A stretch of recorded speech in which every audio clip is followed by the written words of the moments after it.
Hey guys, welcome to the A-Space, and today we're going to be talking about Just a Robot. Now, most of you that are loyal viewers are going to be familiar with the guy since I have covered the guy extensively on my channel. However, for those of you that are new or just don't know anything about this, he got into a lot of controversy around 10 to 11 months ago because he made a video defending Cinnabar. Now, despite how long ago that was, there was some new developments with the guy, so without further ado, let's start getting into it.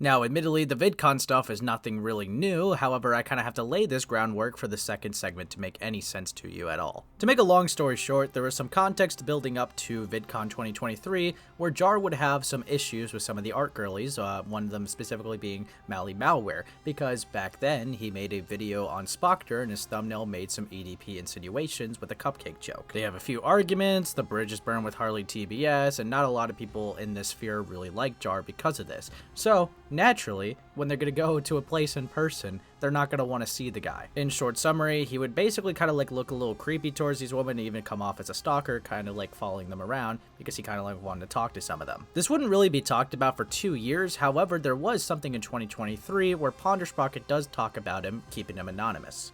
I don't exactly remember what got us talking, but I was chatting with this older woman who was sitting beside us. We were under this really nice gazebo area down by the food trucks. She mentioned something about her granddaughter really liking stickers, and I was like, oh, I have some stickers. Would you like one? After I handed her one of the little triple octopus stickers, she asks, oh, do you have a channel? And I'm like, yeah, it's called Ponder Sprocket. She thanks me, gets up, and wanders off to go meet up with whoever she came to the con with that day. All done, right? Well, unbeknownst to me, there was someone sitting a little farther down on the sofa she'd been seated at, who, I guess, overheard the name Ponder Sprocket. So they stand up, walk over, and, okay, I need to fill you in on where we were sitting. I mentioned that we were in this open gazebo area, right? But right behind us was this big industrial fan blowing bubbles from some soft drink booth or something. I don't know. I only specifically remember that because I've definitely got footage from later on of the bubbles floating around us, but also because sitting right in front of this industrial fan blowing bubbles directly past my head sort of made it difficult to hear people. I was already really struggling to hear all of the conversation with that older woman, and she was sitting directly beside me. So this person comes up to me and says something that I couldn't hear, but then I look up at their lips and I recognize the words being said as Ponder Sprocket. Obviously, the first thing on my mind is, oh, they recognize the name. So the first thing I do is reach into my bag, grab a sticker, and hand it to them. When I did, they, in turn, grabbed my hand, doing a little handshake, and I really struggled to hear what they were saying, but through their lips, it was something like, I've got a channel too. So, taking a shot, hoping I read that right, I asked, oh cool, what's your channel? And they, whoo, like a creeper, clasped their other hand around mine, leaned in, and said, the name of the channel creator I was supposed to be on the lookout for. Now, since Jar already had a pretty cynical view of these women anyways because of his like previous beef with them anyways and their previous encounters, he would come to the conclusion that these girls leaked this on him because he was already facing a lot of controversy as is. First of all, I'm a little shocked that they held on to this for over a year. Yeah, the Art CC wasn't planning anything against me, nothing at all. However, this could not be further from the truth. It's actually really funny because for some reason Jar thinks everyone's out to get him and that there's like just this controlled opposition that's just willing to strike him down whenever he's ready. But the reality of it is he's kind of the reason why the VidCon stuff became public indirectly anyways. If you don't know what I mean by that, well, let me explain it to you. You see, Jar basically relayed these events to Lio Convoy, and then Lio Convoy would then trust Kumo with these events, and then Kumo would actually go on to Chud Logic and Himpleton to basically leak this because he did not like Jar at all. Oh, and the entire like art commentary crowd, according to Lio Convoy, apparently he wanted to meet up with like Mally and like Ponder and Streamline. Why? And they apparently didn't want to meet up with him, and he just wouldn't take no for an answer apparently. And is that why he's on mean? like the burning the bridge arc? Allegedly he came up to them at VidCon, despite the fact that they clearly didn't want anything to do with him, and he like spoke to them in a fake accent and then like creepily spoke in his like real voice as he walked away, and it like freaked them out apparently. Now that kind of corrects the record of what Jar was saying, because essentially he was trying to make it seem like everyone was out to get him. However, the only person that really was very vengeful and spiteful against him was Kumo, and not any of these art girls. They talked about it after the fact Kumo made it public, but not before. And I think that is a very crucial thing to underline, because he tries to make it seem like they're all after him, they're all like biased, they're all bad faith, but that's just not the case. Most of them didn't even talk about the guy, even like in the peak of his drama. Now that we got that cleared up, let's start to reel it back in a little bit and go back to VidCon 2023. Now, Ponder did make some pretty interesting claims about him, and I just want to kind of relay what his defense or his side of it was. Do you want to give me your version of that? Because Yeah, the version I've heard is you sort of approaching her and shaking her hand, telling her who you were, and then laughing manically while walking away. Okay, yeah, I get that. So what actually happened was I sat down to eat some ice cream, and then I heard Ponder's voice, and I looked to my left, and I noticed, that person looks like Ponder. And then I read the name tag, and I was like, oh my god, this is Ponder. So I said, oh, are you Ponder Sprocket? She gave me a sticker. I shook her hand. I said, I'm also a YouTuber. And she says, oh, who? And I said, just a robot. She yelled out, oh my god. And I immediately let go of her hand. She says I squeezed it, but I distinctly remember letting go, like just letting go immediately because I didn't want it to linger. And then I walked away. And then when I got inside, I kind of laughed about it because of her reaction. For the Ponder side of VidCon, it just turns into like a he said, she said. And to be honest, at the end of the day, it was really just an awkward handshake, and maybe Jar was just being a little weird, but I don't think it's enough to like be like, oh, this guy's a creeper. Now, personally, I think you would actually have a stronger case with Mally, considering that they already didn't like each other, and he kind of did make some weird comments like about his body, and like not really accepting that she didn't want to meet up with him and kept asking over and over again, which just does come off as harassment at that point, because she did say no. There's nothing more that she could further say to tell the guy off. So essentially, I would say that that's probably a stronger case of him just not understanding or respecting boundaries. With the messages you sent to Mally, do you understand that those come across in quite... I mean, I know we're not saying flirtatious as a jokey side to it, but I mean, you did say, well, if you don't want to meet up or VC, we could meet for drinks and come to my hotel room. And then I said lol JK or something. Sure, but that's still a very aggressively sexual thing to say, right? Yes, I realize that. I know I need to stop this. I've been given warnings about it. It's just now finally catching up to me, but this is something that is... This is my one of my biggest character flaws, and it's always been my style of humor, and I don't know how... I'm going to try to get better, but sometimes I think, can I even do that?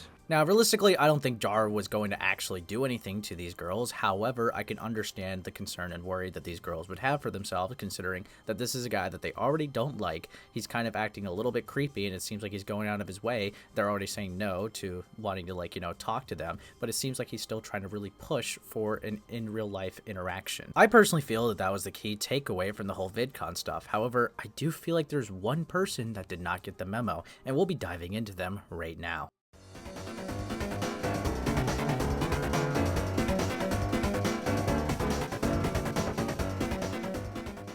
Now, some of you may be wondering, why am I going to be talking about some random Jar defense video? Now, as funny as I find the video inherently by itself, there was something that was interesting that dragged me to this video, and it was purely just because Jar, platformed it and said at least somebody did their research, which would be very interesting because that would imply that he agrees with everything in the video. So let's dive into the video that Jar deemed better than anyone else who's made coverage on him.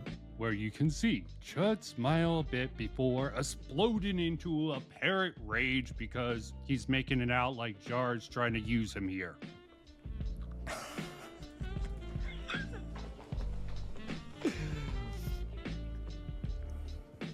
Okay, dude. Also, I'm going to try and reach out to Chud Logic. Ooh, I remember liking his stream. I think with his help, along with the recording... You little fucking bitch! You little wretch! Is that what you thought, was it? Is that what you thought? You thought you could piss on my boots and tell me it's raining? Well, tough fucking shit, bro. Unlucky. What fucking planet do you think you're on? That you can use my platform Like that. You think I wasn't gonna fucking notice, you fucking retard. You little autistic freak. Holy fuck, dude, I'm furious. I'm fucking furious, bro.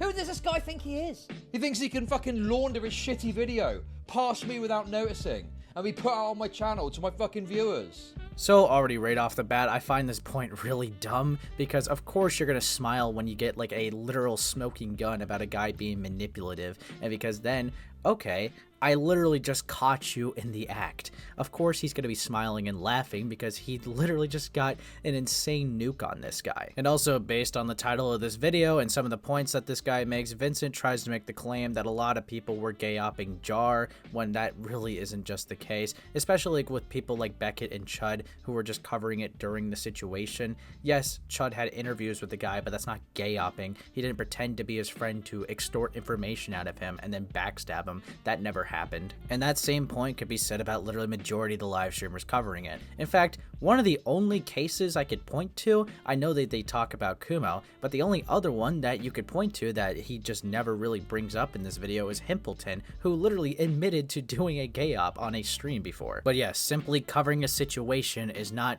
backstabbing a person. That's just not how it works. I don't think my position's particularly changed on this stuff. I understand where you're coming from, and I don't want to see you get unfairly lumped in with things like the shit Jar is doing. Like that, for example. Yeah, he was calling Cindy sweetheart. Now, I want to make this clear. I don't think, while I do think it's possible that Kumo was trying to do something with Cindy, especially because of the fact he was acting like a jealous boyfriend the whole time, I don't believe he had any intentions until I found out that apparently Kumo's girlfriend, this is just a rumor I heard Kumo's girlfriend lives in the UK. So I'm like, if Kumo sounds American, so I'm like, I don't know. Yeah, I think he wanted to use Cindy thing as a whataboutism. So Jar comes to the conclusion that Kumo is cheating on his partner because he thinks that she's in the UK and he thinks that he's in the US and knows that Cindy's also in the US. So by his logic, Kumo would be closer to Cindy, basically just going off of rumors, and he thinks, well, British is too far to like fly to, so I'm just gonna go to Cindy since she's closer. That's insane. That's insane, and that's your justification why you think he's cheating on his partner? How are you gonna theory craft for Kumo of how he's cheating on his partner with rumors that you've heard, but then you're also gonna get mad that people said that you were cheating on your partner because you had like 2 sleepy time calls with Cindy? You can judge him for that if you want. It is weird. Same with the sleepy time call things. But if Jar's lying with this, he's really fucking committed to that fucking lie. And even if it's weird, it's an even weirder narrative that Beckett and his friends really wanted to push. Because they don't have actual proof that Jar has done anything. Well, really, besides tell bad jokes with people he shouldn't have. Now, this would also age pretty badly considering it's very clear that he didn't do any proper research into the VidCon stuff, and someone did want to challenge him on his video since it was pretty much not really that good. And the person that would be challenging him would be a creator named Falgi, otherwise known as the Oplock. And the first thing that he presses Vincent on would be about the Mally Malware situation with VidCon, which I just said earlier would probably be like the strongest case of him being creepy. What do you consider sexual harassment? This isn't about what I consider sexual harassment. No, it is. Here. What do you consider sexual harassment? You made the video. What do you consider sexual harassment? Okay, if they would have said no, okay, and explicit, like, don't talk to me that way. That would have been a direct, like, dude, don't talk to me that way, is how she could have shut that down. So do you think the multiple times that no, we're not leaving this. Do you think the multiple times that when Mally says, "Hey, I don't want to hang out with you. Hey, I don't want to hang out with you. Why are you talking about me behind my back?" You think those aren't no's? They aren't being direct enough for someone like Jar to pick Oh, up so on they them. have to be direct enough to be. They have to be as direct as you to be sexually harassed, right?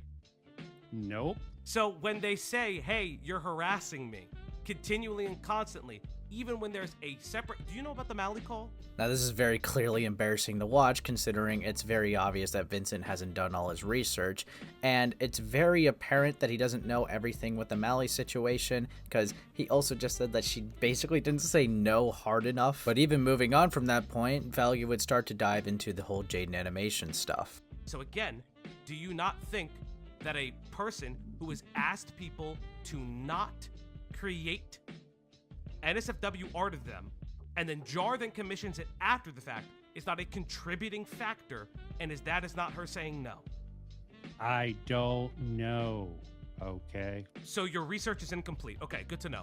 I believe Falgi did a pretty good job in the purpose of showing that Vince and Martin clearly did not do their research, and to really send it home, this last clip goes to show that they really didn't even watch Beckett's video, which was the main video that they were criticizing in their own video anyways. Left. Just the robot. I think it closes at 9 or 10 p.m. Yeah, Nah, I'm good. Just I got a end the lot to stream do. now. Thank you for coming by. What? This is all You're I ending? have here. You're ending? Are Yep, you running? done. Vince, are you running? Nope. I'm ending the stream. My stream is still going. I've been streaming. Why don't we keep talking? Cause I don't have to, jackass. Bye-bye. Yo! He fucking ran! Again, I just can't stress this enough. This just goes to show why doing basic research on a topic is very important, especially if you plan to engage with people about it. When you're just objectively wrong, you're gonna lose every time. Now, I honestly thought that this was gonna be like the end of Jar stuff for a while. I didn't expect anything new to happen. I pretty much thought like the most recent thing was just gonna be him supporting a video that was just completely and utterly factually wrong. However, to my surprise, he would come back again to defend himself.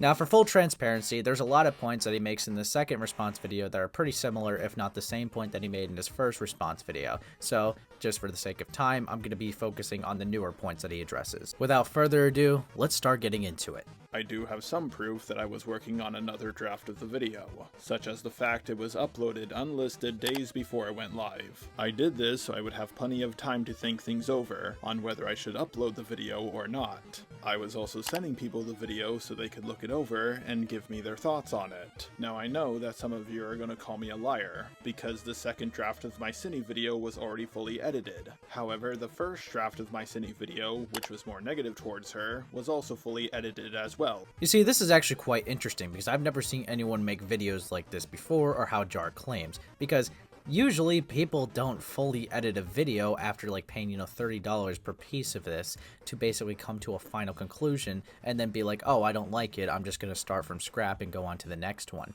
That is pretty unusual, and kind of the first time that anyone's really hearing about it from Jar, which would obviously raise some skepticism. There's not really much to combat this point besides like basic speculation. However, obviously the natural question that would come up is, if you were planning to make a third draft, why not just be transparent and open with that in the beginning? That could have at least given people like some benefit of the doubt that this was not your actual opinions or final draft. For anyone who knows me personally, you know how slow of a reader I am. You've seen me misspell things multiple times. The idea that I read through both docs very carefully by myself is an absolutely ridiculous notion. In my initial draft, I was just listening to the popular opinion and quickly skimmed the two documents, mostly looking at the pictures on screen. When I heard that there were a few people defending Cine, not saying that she was completely innocent, just that she wasn't as guilty as some were portraying her to be, I decided to reach out to Cine, along with those who are defending her, to get their side of the story as well. So a couple things to say about this. You claim it's a ridiculous notion for you to read two documents. So like, why is it so insane for me to be expecting you to do basic research for a video that you're making? Obviously, I would expect you to know about what you're talking about if you're going to make a full-on video about it. And I also find it quite interesting that you were kind of admitting to just following the popular opinion blindly. Now, I'm glad that you didn't drop the first draft because that video wasn't so much better either. However, it's kind of interesting that you ended up making a worse piece by going against it, which I'm going to be very blunt with you. If you only go off the popular opinion and think that doing basic research is a ridiculous notion, then I don't think that this is really the best space for you.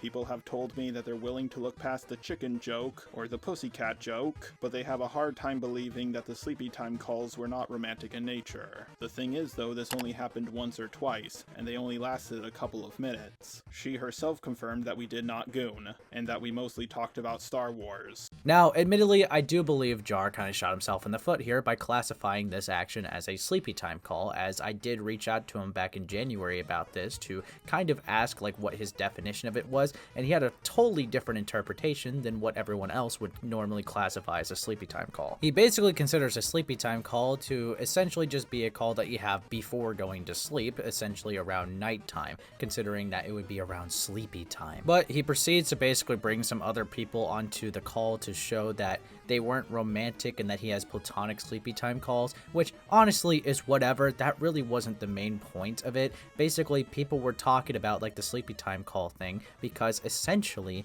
you are building up a close connection with someone that is being alleged as a child groomer, which eliminates any neutral coverage that you could have given this, considering you have built a bias and a bond with this person, considering you have befriended them over time. In layman terms, you got too close to the story and that caused you to be too personally invested, which caused you to mess up. To wrap this up, I think Jar should just move on from the situation. Not only has he made a response video before this, but now this is like his second response, and of course he's only going to continue to dig himself a deeper and deeper hole. So it's honestly just going to be the best for him to stop engaging with this type of stuff and just move on. But on that note, I'm going to end the video here. Thank you for watching this far, and if you enjoyed the video, remember to leave a like and subscribe if you haven't already. Alright, thank you for checking out the A Space. I'll catch you in the next upload. We all got internet personas, we hide behind.